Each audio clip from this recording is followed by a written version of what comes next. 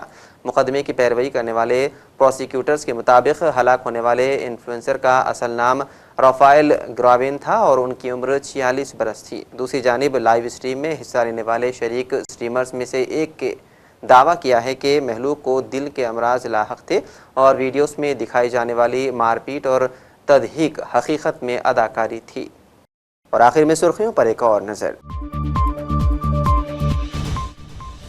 غزہ پٹی پر قبضے کی تیاری، اسرائیلی فوج نے مزید 60,000 ریزرو فوجیوں کو کر لیا طلب، سینکڑوں رہائشی عمارتیں کر دی گئی تباہ، علاقے کو ویرانے میں کر دیا گیا تبدیل۔